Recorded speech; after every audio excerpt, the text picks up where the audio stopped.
My boots drag across the front porch as I fumble with my house key. The October wind cuts through my thin jacket, a reminder that I've put off buying a proper winter coat for the third year running. 12 hours at Horizon Logistics has left every muscle in my body screaming for mercy. All I want is a hot shower and silence. The lock finally gives way. The familiar scent of my mother's rose-scented air freshener wraps around me as I step inside, somehow making the house feel smaller rather than welcoming. "That you, Felicia?" Mom calls from the living room, the television blaring a rerun of some medical drama. "Yeah, it's me," I answer, dropping my purse on the entryway table. A stack of mail sits there, and the red final notice stamp on the mortgage statement punches me in the gut. I run my thumb across the embossed lettering. $1,150 due by Friday. 3 days away. I close my eyes and count backwards from 10, a trick my father taught me when I was 8 and terrified of thunderstorms. The refrigerator beckons a futile hope. I swing open the door to find exactly what I expected. Empty shelves, except for my neatly labeled meal prep containers. Monday through Friday, chicken and vegetables parceled out in precise portions. Everything planned, measured, controlled. The rest of the refrigerator stares back, white and barren. "Did you remember to pick up my prescriptions?" Mom's voice carries from the living room, expectant rather than grateful. I press my forehead against the cool metal of the refrigerator door. Yes, they're in my bag. The television volume lowers slightly. "My back is killing me today. Could you bring them in, and maybe make some tea?" I close the refrigerator door and reach into my purse, pulling out the crumpled paycheck I'd cashed during my lunch break. The paper feels thin between my fingers, almost fragile, considering how quickly the money will disappear.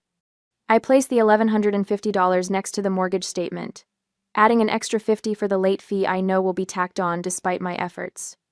Dad's voice echoes in my memory as I fill the kettle for Mom's tea.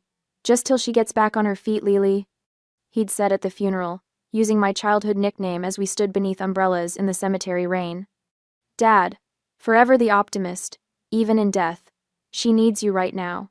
You know how your mother is." I did know. And 5 years later, I still know. The kettle whistle pierces my thoughts. Through the kitchen doorway, I can see into my home office what should have been my home office. The Denver promotion paperwork still sits in the desk drawer, long expired. Regional manager. A $20,000 raise. A chance to build something that was mine. "Felicia, the tea?" The papers have yellowed at the edges, but I keep them. A reminder or punishment, I'm never quite sure. I carry the tea into the living room, where Mom reclines in Dad's old leather chair. The television casts blue shadows across her face, making her look older than her 56 years. "You took forever at work today," she says, accepting the mug without looking up from her show. "They asked me to cover for Stephanie again." I sit on the edge of the sofa, too tired to sink into its cushions for fear I might never get up. Extra hours means extra money. Mom sips her tea, grimaces. Not enough sugar. Her eyes drift to the framed photo on the side table, Tessa and Dylan on their wedding day. Her fingers reach out to touch the silver frame. If only you had Tessa's sunny disposition. She never gets bogged down by the little things. The little things being our mortgage, utilities, groceries, and her medications. "Tessa doesn't have to worry about the little things," I reply, keeping my voice neutral despite the heat rising in my chest. "Your father would be so proud of how you take care of me," Mom says, her trump card. The words land as they always do, somewhere between my heart and spine, twisting like a knife. I'm going to take a shower. In the bathroom, I stare at my reflection. Dark circles beneath my eyes, hair pulled back in a practical ponytail. I barely recognize the woman looking back at me. "Just a few more months," I whisper to her. "Just a few more months, and I'll start over." My phone rings from the pocket of my jeans, lying in a heap on the floor. I pick it up, ready to ignore whoever needs something else from me today, when Tessa's name flashes on the screen. For a moment, I consider letting it go to voicemail. But family is family, Dad would say. I answer, "Felicia." Tessa's voice bubbles through the speaker, bright and eager. "Guess what? We're coming home." My stomach clenches. "Home? What do you mean?" "Dylan lost his job. The magazine is downsizing. Can you believe it? After all his hard work." Her voice drops to a stage whisper. "It's just temporary, of course. Until we get back on our feet. The phrase echoes Dad's words from 5 years ago. Just until Mom gets back on her feet. Just until Tessa gets back on her feet. Everyone getting back on their feet while I remain flat on my back, crushed under the weight of their needs. Have you told Mom? I ask, already knowing the answer from the excitement in my sister's voice. Yes. She's thrilled. Says it'll be just like old times. I hear Mom's footsteps approaching the bathroom door. Felicia? Is that Tessa? Let me talk to her. I open the door. Mom snatches the phone from my hand, her face transformed by a smile I haven't seen in months. Tessa, sweetheart. I've already started planning. Yes, of course Felicia's thrilled too. When Mom hands the phone back, I retreat to my bedroom. So, when are you coming? I ask Tessa. This weekend. Isn't it perfect timing? Dylan's got some promising leads already. I swallow hard. You can use the guest room. It's small, but... Oh, Mom already said we could have your room. Tessa interrupts. It makes more sense since it's bigger. You don't mind, right? You're barely home anyway with all those hours you work. The world goes quiet around me, as if someone has pressed mute on reality itself. I stare at the walls of my bedroom, the one space in this house that is mine alone. Felicia, you still there? Don't be selfish. Don't be selfish. The Taylor family motto, applied exclusively to me. I'll clear out my things, I hear myself say. After hanging up, I stand motionless in the center of my room. Through the window, I watch Mrs. Henderson watering her mums next door. She waves when she sees me. I lift my hand in return, the movement automatic. For the first time in 5 years, I see myself clearly not as a daughter fulfilling a promise, but as a resource being drained to the last drop. And when there's nothing left, they'll move on to the next well. The realization doesn't come with anger or even sadness. Instead, I feel something shifting inside me, like furniture being rearranged to make room for a truth I've kept locked outside. I am dispensable. I am erasable. I am nothing but what I provide. And maybe, just maybe, that means I'm free. On Saturday that week, the doorbell chimes 3 times in rapid succession. I recognized the impatient rhythm immediately. Tessa never could wait more than 5 seconds for someone to answer. I drag myself from the cramped guest room, now cluttered with cardboard boxes containing the remnants of my life. The bedroom I've slept in for 28 years had been emptied and transformed in the span of an afternoon, while I was at work earning the money that pays the mortgage on this house. When I swing open the front door, Tessa launches herself at me, her perfume clouding my senses. Behind her, Dylan struggles with 3 matching leather suitcases that probably cost more than my entire wardrobe. Felicia. Tessa squeals, arms wrapped around my neck. I've missed you so much. I pat her back awkwardly. You too. My eyes fix on the Louis Vuitton luggage Dylan is maneuvering through the doorway. For someone who just lost his job, he certainly isn't traveling light. Mom's in the kitchen making your favorites, I say, stepping back to let them in. Tessa beams. I told her not to go to any trouble, but you know how she gets when her baby comes home. Her baby. Not babies, never plural. The guest room is ready for me? I ask, though I already know the answer. I'd come home from my shift yesterday to find Mom clearing out my closet, my personal items stacked haphazardly on the dining room table. Oh, Felicia. Tessa places her hand on my arm, her diamond engagement ring catching the light. You're such a homebody anyway. This works out perfectly. Plus, Dylan and I need the space. Mom appears in the hallway, wiping her hands on a dish towel. Her face glows with an energy I haven't seen since Dad died. There's my girl. She rushes past me to embrace Tessa. I stand aside, watching the reunion unfold like I'm viewing it through glass. 3 suitcases for a temporary stay. Expensive luggage for people in financial crisis. The math doesn't add up, but no one seems concerned with equations except me. Dylan, put your things in Felicia's room. Mom instructs, still clutching Tessa. She's all moved into the guest room. Already? Dylan's eyebrows rise slightly. Mom took care of it yesterday, I say, keeping my voice neutral. She was very efficient. Mom smiles, pleased with herself. I wanted everything to be perfect for you two. I retreat to the kitchen to check on dinner pot roast with all the trimmings, Dad's favorite meal now prepared for Tessa's homecoming.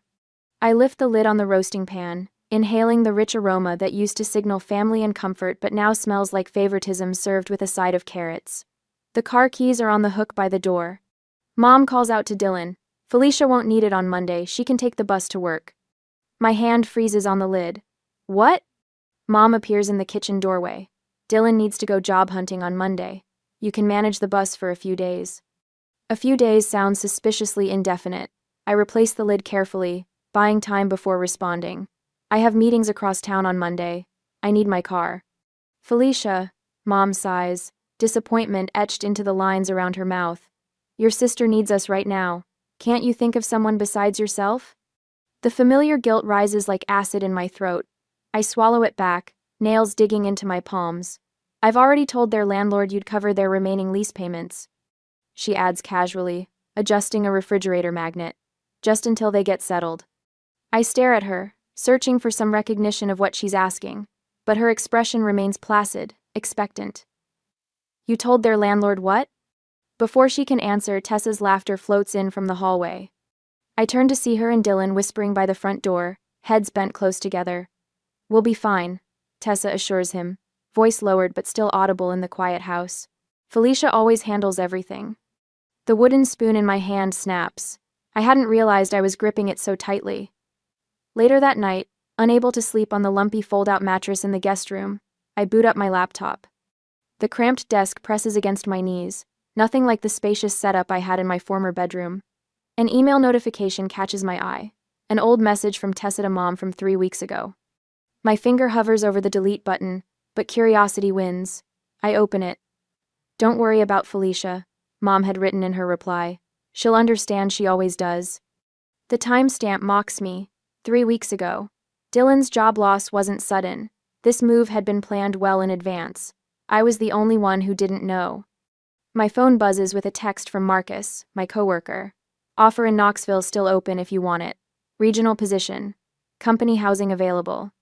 I place the phone screen down on the desk, but the possibility it represents glows brighter than the device itself. Through the thin wall, I hear Tessa's voice from my old bedroom. We should really update this room, she says to Dylan. Sell some of this old furniture and get something more our style. My furniture, paid for with my paychecks, now relegated to old and outdated before they've even unpacked. In the morning, I find Mom in the kitchen, making a shopping list that's twice as long as usual. We'll need more groceries now, she says, not looking up. And the utilities will be higher with 4 people. I've worked it all out. She slides the list toward me, along with a calculator displaying a sum that represents nearly half my monthly paycheck. We're family, she adds when I don't immediately respond. We help each other. Through the window, I spot Mrs. Henderson next door, watching as Tessa tosses my carefully potted herb garden into the trash. The plants I've nurtured for 3 years gone without a second thought. Mrs. Henderson catches my eye and shakes her head slightly. On Monday, at lunch, I drive to the bank instead of eating. Mr. Peterson, the manager who helped Dad set up our accounts years ago, reviews the joint account activity at my request. You're the only one making deposits, he observes, scrolling through the transaction history. Has been for quite some time. On my way back to work, I make a call I've been avoiding for months. Marcus? That position in Knoxville, is it still available? The words rush out before I can reconsider. For you? Absolutely, he says without hesitation. That evening, while Tessa and Mom plan a welcome home barbecue in the backyard, and Dylan uses my car to check out job prospects, I slip into my old bedroom. The closet doors stand open, Tessa's designer clothes hanging where mine once did. My desk has been pushed into a corner, its drawers emptied of my papers. I kneel and pry up the loose floorboard where I'd hidden the Denver promotion paperwork years ago. Beneath it lies my emergency fund, $5,000 in cash that no one knows about. Dad always said to keep something back, just in case. The world changes quick, Lily, he'd warned. How right he was. I call a moving company while family laughter drifts through the open window. My stomach twists with guilt as I schedule the date, but something else rises alongside it. Something that feels dangerously like freedom. We can come Monday, the dispatcher confirms, 9 a.m. sharp. I book the day off work. The first personal day I've taken in over a year. By nightfall, I've transferred the utilities solely to Clara's name and withdrawn from our joint account, leaving exactly 1 mortgage payment. I arrange for mail forwarding. I accept the Knoxville position with a start date of next Wednesday. From the guest room window, I watch Tessa and Dylan sitting on the porch swing that Dad built, their faces illuminated by the glow of expensive phones. Mom brings them drinks, hovering attentively. None of them have asked where I've been all evening, and for once, I don't volunteer the information. Next week, Wednesday, marked my first morning in Knoxville, with unfamiliar silence. No television blaring medical dramas, no passive-aggressive sighs from the next room, no one calling my name with that particular tone that means another task awaits. Just sunlight streaming through blinds I chose myself, warming the small but bright bedroom of my apartment. I stretch across the mattress, limbs reaching each corner without encountering another person's space. 5 years of compressed sleep in designated areas of my own bed flash through my mind. 5 years of listening for movement in the night, for someone needing medication, water, reassurance. Last night I slept 8 uninterrupted hours for the first time since Dad died. My phone pings from the nightstand, 17 missed calls from Mom, 32 text messages from Tessa. I scroll through without opening any, catching snippets in the previews. How could you just... After everything we've... Dad would be so disappointed. The last one should punch me in the gut. Instead, I set the phone face down and head to the shower. My morning routine emerges like a butterfly from a chrysalis, efficient, unencumbered by others' needs. Coffee brewed exactly how I like it. Breakfast eaten while reading instead of mediating family squabbles. No one commenting on my boring meal prep containers. 2 weeks later, my new position as team lead at Horizon's Knoxville facility was already reorganized in the shipping department, cutting processing time by 14%. My supervisor noticed immediately. "Whatever Nashville was paying you wasn't enough," he said yesterday, dropping a company-wide recognition certificate on my desk. At home that evening, I wrote in my journal, "I keep waiting for guilt that isn't coming." Because that's the truth. The guilt I anticipated, the crushing weight of family obligation I expected to flatten me, simply hasn't materialized. Instead, I feel something unfamiliar, unfurling in my chest. Something that might, with proper care, become happiness. The lobby intercom buzzes while I'm pulling on my jacket, preparing to head to work. "Miss Taylor? There are 2 women here insisting they need to see you. They say they're family." My stomach contracts, shoulders automatically hunching forward. Old habits. I'll be right down. The elevator feels like a descent into my former life. Each floor ticking down represents another layer of hard-won peace being stripped away. Deep breaths. Dad's counting technique. The doors slide open. Mom and Tessa stand in the lobby, looking simultaneously out of place and entitled to be there. Mom's cardigan is buttoned wrong, her hair uncombed, the dishevelment meant to communicate distress rather than actual neglect. Tessa's eyes are carefully reddened, but her makeup remains flawless. "There she is," Tessa announces loudly to the entire lobby, the daughter who abandoned her family without a word. Several people glance up from their phones. The security guard shifts uncomfortably. "Good morning," I say, keeping my voice level. "This is unexpected." Mom steps forward, hands outstretched. "Felicia, how could you leave us with nothing? The electricity is about to be shut off. There's no food in the house." My hands tremble slightly, but I keep them at my sides. "I left the utilities in your name, with the accounts paid through the end of the month. I left a mortgage payment. I left detailed instructions on how to set up payment plans." "That's not enough." Mom's voice rises, drawing more attention. "We need you, Felicia. We've always needed you." The security guard approaches, concern evident on his face. "Everything all right here, Miss Taylor?" Tessa whirls toward him. "This is a family matter. My sister has abandoned our mother with no way to support herself." "That's not true," I counter, still quiet but firm. "Mom received Dad's pension for years. She chose not to work. She chose to spend rather than save." "You're heartless," Tessa spits. "After everything we've done for you." A laugh escapes me, sharp and unfamiliar. "That's exactly it, Tessa. I didn't leave you with nothing. I left you with exactly what you earned." Mom's face crumples, the performance so convincing I almost reach for her. Almost. Marcus appears beside me, coffee cup in hand. "Everything okay, Felicia? We have that supplier meeting in 5. Tessa tries to push past him toward the employee area. "We're not finished here. You can't just walk away from family." Marcus shifts. blocking her path with a casual movement that looks accidental but isn't. "Ma'am, that area requires an employee badge." "She's my sister," Tessa protests. "And she's my colleague," Marcus responds pleasantly. "Who has a meeting?" I nod gratefully to Marcus, then turn back to Mom and Tessa. "I have to go now. I suggest you use the ride back to Nashville to discuss how you'll handle the mortgage." The look of shock on their faces follows me all the way to the conference room. That evening, my neighbor Sarah knocks on my door with a casserole and an invitation to dinner. "Thought you might like some company," she says. "Moving to a new city can be lonely." The simple kindness nearly undoes me. Later, while we're washing dishes, my phone rings. Mrs. Henderson's name appears on the screen. "They're telling everyone you abandoned them," she says without preamble. "Clara's got the whole neighborhood thinking you had some kind of breakdown and just disappeared." "Are you surprised?" I ask, wiping a plate dry. "Not a bit. That's why I'm calling everyone to set the record straight." The fierceness in her voice warms me. Nobody who watched you care for that house and those people for 5 years is buying their story. 3 days later, my supervisor appears at my desk. "Take tomorrow off if you need it. Family situations can be complicated." "I'm fine," I insist. He smiles kindly. "Take it anyway. You've earned some time for yourself."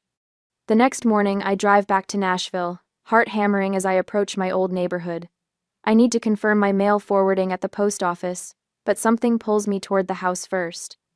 I park across the street, staring at the place that held me captive for 5 years. The front yard already looks neglected. Dad's rose bushes droop, unwatered. The front door opens suddenly, and Dylan emerges, carrying a box to his car. I step out of my vehicle before I can reconsider. "Hello, Dylan." He freezes, nearly dropping the box. "Felicia, Jesus, you scared me. I need to pick up a few things." He glances nervously at the house. "Clara's not going to be happy to see you." I'm aware. Inside, the living room stops me in my tracks.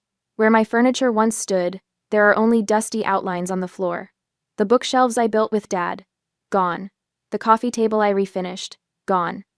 Mom appears from the kitchen, eyes widening at the sight of me. "You took everything," she accuses, voice trembling. "I took what I paid for," I respond calmly. Dylan frowns, looking between us. Wait, was she paying for everything? The confusion on his face would be comical if it weren't so pathetic. Tessa storms in from the hallway. "What happened to Dad's life insurance money? There should have been savings." Mom's face flushes. "Well, the kitchen needed updating. And your car." "My car?" Tessa's voice rises to a shriek. "You said we had savings." $36,000, I say quietly. The policy paid out $36,000, which disappeared within 8 months. Tessa turns to me, her perfect makeup now streaked with tears. "Did you know about this?" "I found out when the mortgage came due and there was nothing left." Mom collapses onto the couch, my couch, which they apparently couldn't carry out, and begins to sob. "Please, help us figure this out, Felicia. You always know what to do." The statement hits me like a thunderbolt. I was never the daughter. I was the solution, the fixer, the safety net. Tessa paces, furious energy radiating from her. "You're really going to stand there and do nothing? After everything Mom's done for you? You're heartless." "My heart is fine," I reply. "It's just no longer available for your use." Mom clutches her chest dramatically. "My blood pressure medication is almost out. The doctor says my condition is worsening with all this stress." Dylan, finally catching up, points an accusing finger at me. "You should have told us the financial situation before you just took off." I walk to the kitchen counter and place the mortgage statement I brought with me squarely in the center. 5 years left. It's your responsibility now. Tessa grabs my arm as I turn to leave. "You can't just walk away from family." I gently remove her fingers from my sleeve. "You wanted each other. Now you have what you wanted." Outside, the October air feels cleaner than it did just 20 minutes ago. As I slide into my car, my phone buzzes with a bank notification. Clara Taylor attempting to access a closed joint account. A text from Tessa appears. "You can't just walk away from family. This isn't over." Then, an email notification about a letter forwarded from my old address, Clara's doctor, regarding her deteriorating health condition. My finger hovers over the block button as I sit in my car, staring at the house that was never really mine. I press delete instead. I'll deal with them later, on my terms. For now, I drive back toward Knoxville, toward my new life, toward the person I'm becoming when I'm not carrying everyone else's weight. The road ahead stretches clear and open, and for the first time in 5 years, so does my future. A week later, the certified letter sits on my kitchen counter like a grenade with its pin halfway pulled. 3 days it's been there, my name and new address typed in crisp black letters that somehow look accusatory. I know exactly what it contains, my final statement to Clara about the mortgage. My therapist calls it necessary closure. I call it ripping off a bandage that's been superglued to skin. I slide my finger under the flap and pull out the single sheet of paper. To Clara Taylor, this letter serves as formal notification that as of October 15th, I am no longer financially responsible for the property at 1422 Oak Ridge Lane. My phone buzzes against the counter. Marcus from work. Tessa showed up at the office, he says without preamble. Security called me when she refused to leave the lobby. My stomach tightens. What did she want? To talk to Mr. Reynolds about a charity donation for her struggling family. Used your name repeatedly. I close my eyes and count backwards from 10. My father's technique fails me for the first time in 20 years. Thanks for letting me know. I manage. Reynolds shut it down fast. Said the company doesn't make personal charity donations, especially when they might appear as favoritism toward an employee's family. The irony burns. 5 years I've spent ensuring my family never struggled, and now they're panhandling in my workplace lobby. After hanging up, I finished addressing the certified letter. My handwriting remains steady, even as my pulse races beneath my skin. The mortgage is Clara's problem now. 5 years of payments, $69,000 total, vanished into a house I no longer live in. My laptop chimes with an email notification. From Horizon Security. Subject: Suspicious online review. The review is short but cutting. Felicia Taylor handles logistics like she handles family, by abandoning ship when things get tough.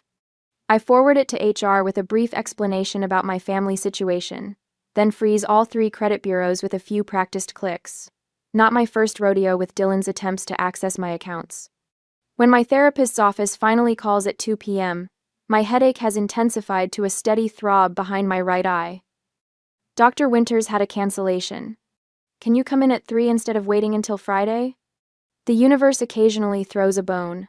Dr. Winters' office smells like coffee and worn leather, a combination that always loosens the knot in my shoulders.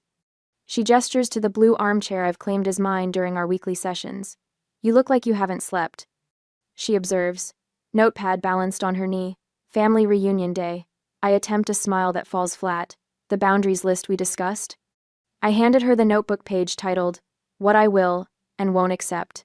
The first item reads, I will not be financially responsible for adults capable of working. They found creative ways to test every single boundary today, I tell her. Clara listed the house for sale.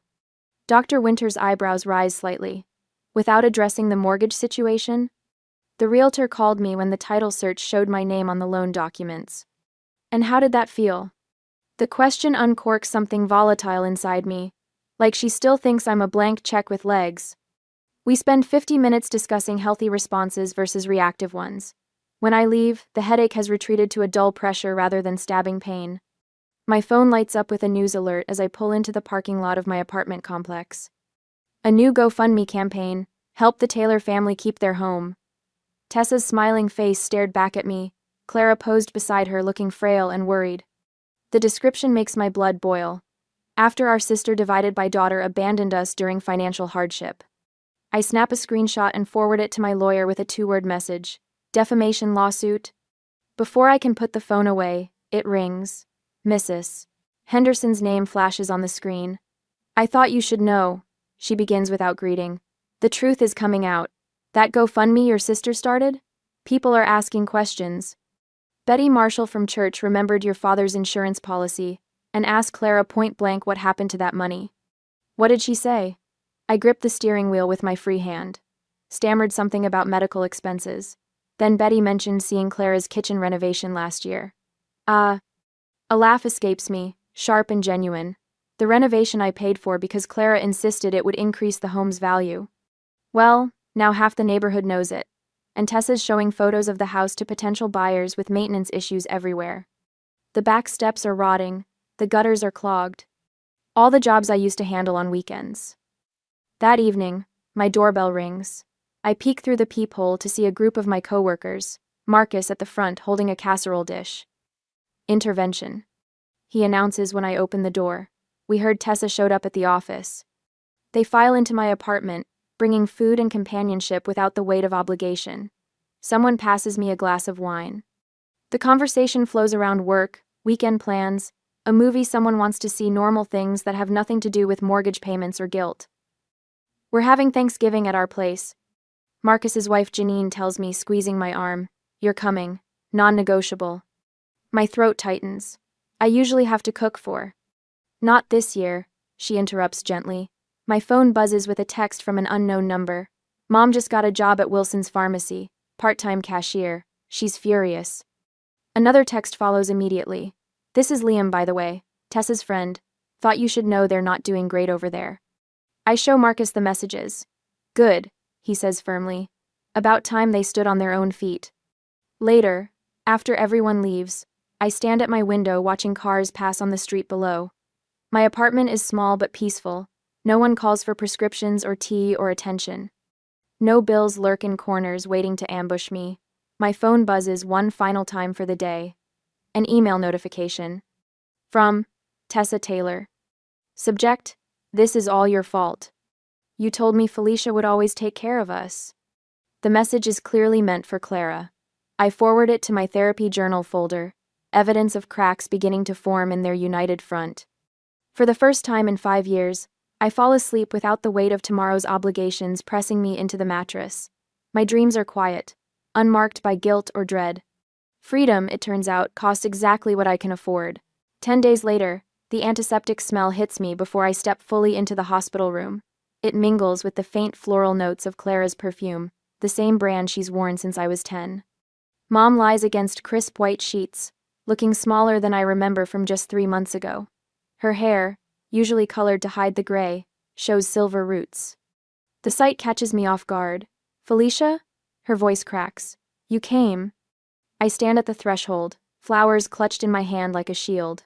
3 steps would bring me to her bedside, but my feet refuse to move. "The doctor says it's just a minor procedure," I say, my voice steadier than I feel. "Tessa made it sound like you were dying." Mom's hand flutters to her chest. "My heart, honey. The palpitations started after you left us. Dr. Simmons says it's stress-induced." I place the daisies on the windowsill, careful not to disturb the array of get-well cards. Most bear the logo of our family church, their gold crosses glinting in the afternoon light. "Pastor Williams called me yesterday," I tell her. "Said something about a family healing intervention. We're all worried about you." Mom's eyes well with tears that don't fall. "Running away, cutting off your family. It isn't like you, Lily." The childhood nickname slams into me with unexpected force. My stomach twists, a familiar ache spreading up into my chest. For one wavering moment, I see myself reaching for my checkbook, hear myself saying, "Just until you get back on your feet."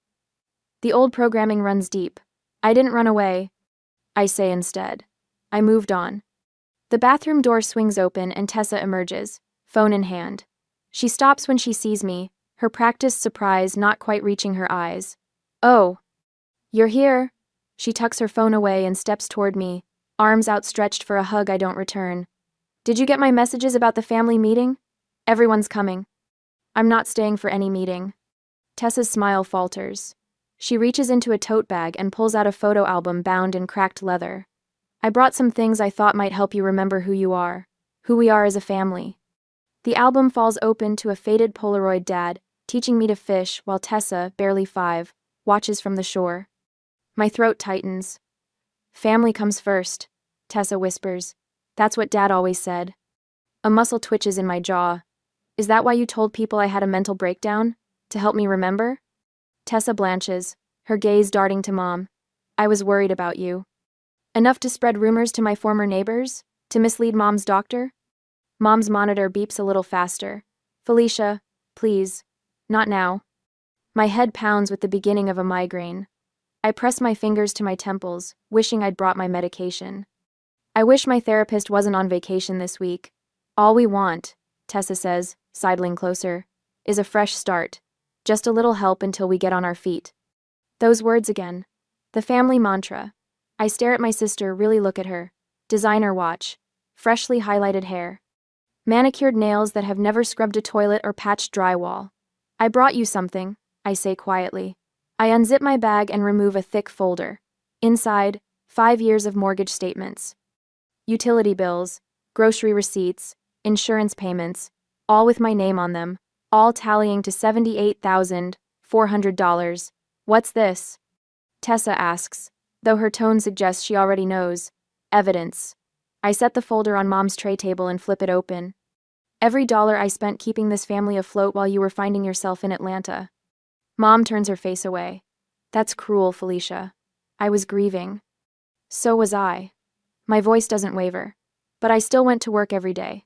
I still kept a roof over our heads. I pull out the last page, my expired Denver job offer. Regional manager. $20,000 more per year than I'd made in Nashville.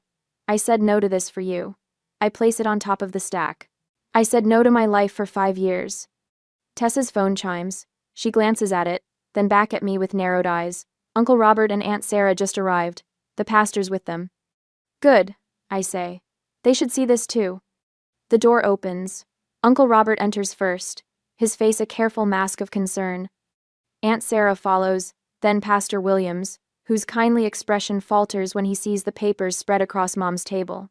Felicia, the pastor begins, we're here to help your family heal. Perfect timing. I gesture to the statements. Let's start with some honesty. Uncle Robert steps closer, squinting at the numbers. His bushy eyebrows rise as he takes in the totals. Clara, what is all this? Mom stares at the ceiling. Tessa jumps in. Felicia's been under a lot of stress. I've been under stress because I've been supporting 3 adults on 1 income, I interrupt. While Mom told everyone I abandoned her, Tessa spread rumors about my mental health. Aunt Sarah picks up a mortgage statement. Clara, you told us Felicia left you with nothing, that you were about to lose the house. She took all the furniture. Mom protests weakly. The furniture I paid for, I add. After Dad's insurance money went to Tessa's car and that kitchen renovation no one needed. Pastor Williams clears his throat. Perhaps we should give Clara a moment to rest. This seems like exactly what needs to happen, Uncle Robert says, surprising me. He taps the Denver offer letter. You turned this down to stay with your mother? I nod, something loosening in my chest at the recognition in his eyes. Young lady, he says, your father would be ashamed. Mom gasps, but Uncle Robert isn't looking at me. He'd be ashamed of how his wife and younger daughter have treated the girl who sacrificed everything. He continues, Joe Taylor raised you better than this, Clara. The room falls silent, except for the steady beep of the monitor. Tessa stares at her shoes. Mom's chin trembles. I didn't realize, she whispers finally. I didn't know how much I took from you. Her words should feel like victory. Instead, they simply exist acknowledgement without power to change the past. I don't need apologies. I tell her, gathering my papers back into the folder. I need respect. I need boundaries. But we're family, Tessa insists, though her voice lacks its usual conviction. Yes, and family means no one gets left behind, I say. But it doesn't mean one person carries everyone else. Not anymore. I zip my bag and stand. I hope you feel better soon, Mom. As I reach the door, Tessa hurries after me. Can we at least talk about the mortgage payment due next week? She whispers. I turn to face my sister one last time. No. The single word echoes in the corridor as I walk away, my steps growing lighter with each foot of distance between us. A year later, morning sunlight streams through gauzy curtains. I picked myself, casting gentle patterns across the hardwood floor of my living room. The promotion to Regional Logistics Director came with a salary that made this small Knoxville bungalow possible. Not grand, but undeniably mine. I curl my toes into the braided rug as I sip coffee on my reading nook window seat. Outside, the garden I've planted thrives dahlias and black-eyed Susans bobbing in the October breeze. Plants that survive with minimal fuss but maximum beauty. Like me, these days. The doorbell chimes. Robert stands on my porch, his English teacher's satchel slung across his chest, gray at his temples catching the light. Brought fresh scones, he says, holding up a paper bag. Thought we could have breakfast before your shift. His smile reaches his eyes without demanding anything in return. 6 months of dating, and still no emotional scorekeeping. No subtle tests of loyalty. Just mutual respect wrapped in quiet affection. My phone buzzes as we spread jam on still warm scones. Cousin Vivian's name flashes on the screen. I need to take this. I tell Robert, who nods and wanders to inspect my newest bookshelf installation. Felicia, thank God you answered. Vivian's voice trembles. Derek left. The kids are a mess. I can't make rent this month, just until I get on my feet. The familiar refrain. The same desperate notes Clara and Tessa played for years. I'm sorry that's happening. I respond, surprised by my own steady voice. The Community Resource Center on Willow Street has emergency rental assistance. I can text you the number. Silence stretches between us. I wait, no longer rushing to fill the void with promises. That's it? Her voice sharpens. After everything our family has done for you? Yes, I say simply. That's what I can offer right now. After we hang up, Robert returns to the table. Everything okay? Actually, yes. And I mean it. Later, I collect the mail. Among the usual bills sits an envelope containing my mortgage statement. No red warnings, just the steady diminishing of principal as I build equity in something truly mine. I open the refrigerator to put away leftover scones. The shelves hold fresh vegetables, my favorite sharp cheddar, orange juice in the glass bottle I prefer, despite its extra cost, small luxuries that matter to me, chosen without negotiation. My savings account notification pings on my phone, another automatic deposit completed. The steady growth of numbers represents options, choices, freedom. At my desk, I open my journal, running my fingers across the leather cover Dad gave me on my 16th birthday. For your big ideas, he'd said. If only he could see how I've finally made room for them. I write, family isn't martyrdom. It shouldn't require disappearing. My therapist's words echo as I close the journal. Guilt is just fear, dressed up as virtue. My last session next week marks 18 months of unlearning old patterns. That evening, I hosted a small gathering, a housewarming delayed for months. Marcus and his wife Denise arrive with a set of wind chimes for the back porch. From all of us at the office, he says, you inspired half the team to set better boundaries. Mrs. Henderson appears with cuttings from her garden, descendants of the plants I'd started at my old home. These belong with you, she says. They always did. Later, Jennifer, the new logistics coordinator, pulls me aside. Can I ask you something personal? My brother's moving in temporarily and already talking about staying through next year. I'm afraid to say no. I recognize the tightness around her eyes, the slight hunch of her shoulders, the physical language of someone bracing for impact. Your worth isn't measured by sacrifice, I tell her, offering a business card. My therapist has a sliding scale, and I'm happy to grab coffee whenever you need to talk. The gratitude in her eyes mirrors my own reflection from months ago. I never knew I could choose differently. After everyone leaves, I settle on my porch swing. The October evening wraps around me like a familiar cardigan. 3 months since I last saw Clara and Tessa at the 4th of July picnic, a visit I ended early when the guilt trip started. Clara's grudging respect as I left was worth more than her approval ever was. My phone lights up, Clara's name on the screen. I consider it for a moment, weighing options that are now truly mine. Hello, Mom, I answer, my voice warm but steady. I've finally learned what took my whole life to understand. Family isn't what drains you. Real family is what helps you grow.